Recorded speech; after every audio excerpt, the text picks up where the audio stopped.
النمل هو واحد من الحشرات الصغيرة جدا، وبينتمي إلى فصيلة اللافقاريات، وبقى موجود دلوقتي في كل أنحاء العالم ما عدا القطب الشمالي والقطب الجنوبي. ومن أخطر أنواع النمل واللي مش معروفة في معظم البيئات هو النمل الناري الأحمر. أخطر أنواع النمل، وعشان هو أخطر أنواع النمل وعشان لدغته بتكون صعبة جدا بقى اسمه النمل الناري الأحمر. وطوله بيكون حوالي من 1 ل5 ملم، ودايما بيتميز بلونه الأحمر الناري أو البني الداكن. لكن النوع ده بيكون سبب في لدغات ولسعات قوية جدا صعب أي حد يتحملها. ولو تعرض أي إنسان للسعة النمل الناري بتتحول اللسعات دي لانتفاخات بيضة. طب يا ترى النمل الناري ده بيكون موجود فين؟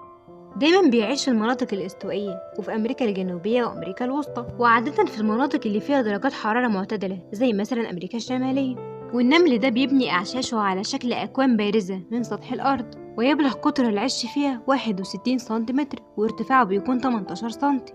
وبيعيش في المستعمرة الواحدة حوالي 250 ألف من النمل الناري. والنمل ده دايما بيتغذى على المواد النباتية والحيوانية، لكن نظام غذائي الرئيسي هي المواد السكرية.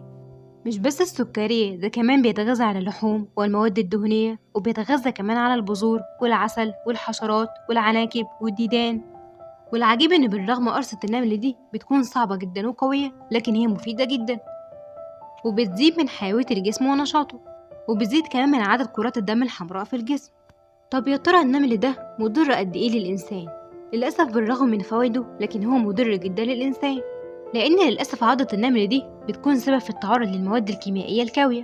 بس الغريب إن النملة دي بتعمل رش على جسم الإنسان بعد العضة، وده بيكون سبب في ظهور أعراض جديدة زي مثلا ورم الجسم والألم الشديد. طب احنا عرفنا فوائد وأضرار النمل ده، طب ازاي نتعامل معاه؟